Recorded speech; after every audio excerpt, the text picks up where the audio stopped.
Larry, you think this is a bear trap, don't you? Well, I mean, I think as Buffett once said, the three I's, the innovators, the imitators, and the idiots. And I think you guys have a pretty good hand on the finger on the pulse here in terms of kind of some new players coming in. They're probably late money. And we put a note on December 12th recommending the gold miners as a hedge. Gold miners are up about 8% since the 12th of December, and Bitcoin's down about 8% or so. So I'm recommending clients move into either hedges on Bitcoin. Yeah, but the problem is you're as crazy about gold and the gold miners as all the new kids are about Bitcoin and crypto.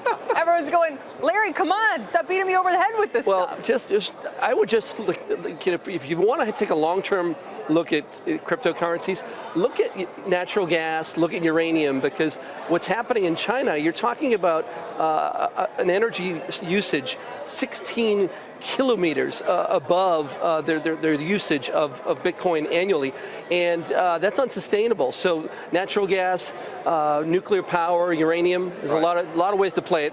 You're a cautious bull. Yes. Now, I mean, I've made no secret of the fact that I just think that this is a speculative bubble. Now, but I'm separating that from the practical use of a cryptocurrency and the speculative mania that has caused these wild swings in prices. Those are two separate things here. Where do you stand on this?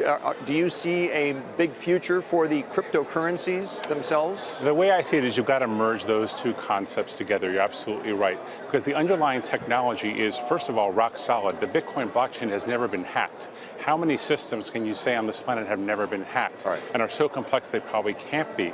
So you tie that back into all the potential uses of Bitcoin, the currency, over time, and it feels a lot like, say, online shopping in 1999. When I hear Bitcoin naysayers, not my friend Larry, but people who really think it's a bubble and going to zero. Or today we had a CNBC.com article saying 10 years in, nobody has come up with a use for blockchain. Yeah, that was funny because it's so factually inaccurate. First of all, it's not 10 years old. The 9th anniversary is next year. Okay, 9. Second of all, for the most of the prior 8 years, it's been the realm of illegal speculation and all kinds of other nefarious things. Only in the last 24 months have we seen real adoption, and Blythe Masters Company actually got the Australian Stock Exchange to use the blockchain for their settlement process, so there are real uses in place now. I think about program trading in the 1980s that was supposed to keep the stock market from crashing, and it caused the crash of 1987. I think of the dot-com mania. I think of the collateralized debt obligations, those infamous CDOs that had a big role in the market crash in 2008. Am I wrong to equate all of those manias with the one we're seeing right now with Bitcoin? You know, manias are like families. Every happy one's the same, every unhappy one is different. And so this one feels a lot like those prior ones, but at the same time, there really is underlying utility to this technology.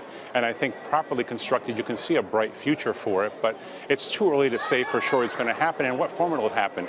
Bitcoin's now less than half of all the cryptocurrencies outstanding in terms of market cap. It could go down to 25 to 30% because other ones take their place. Larry, it's interesting because I think even Charlie Munger was making some remarks the other day about, look, I can even see the case for gold. At least you can wear it, or you know, it has some value, but not for the cryptocurrency. So are you just bullish on the yellow metal, or are you specifically bearish on the prospects for Bitcoin and cryptocurrency? Bitcoin's 100-day moving average is down around 7,000, and last year Bitcoin hit its 100-day twice in 2017. So we're probably going to have a drawdown in that 7,000 to 8,000 range, and it's probably in the near term, I think, because of the money that's moving in. And then if you look at sustainability in terms of China, you're talking about China, they're selling this year 340,000 electric vehicles. It's up from 30,000, say 5 years ago. So countries like China are buying electric vehicles at that type of pace, and they're using 40% of the world's Bitcoin. So there are sustainable issues here facing in the near term. Hey there, thanks for checking out CNBC on YouTube. Be sure to subscribe to stay up to date on all of the day's biggest stories. You can also click on any of the videos around me to watch the latest from CNBC. Thanks for watching.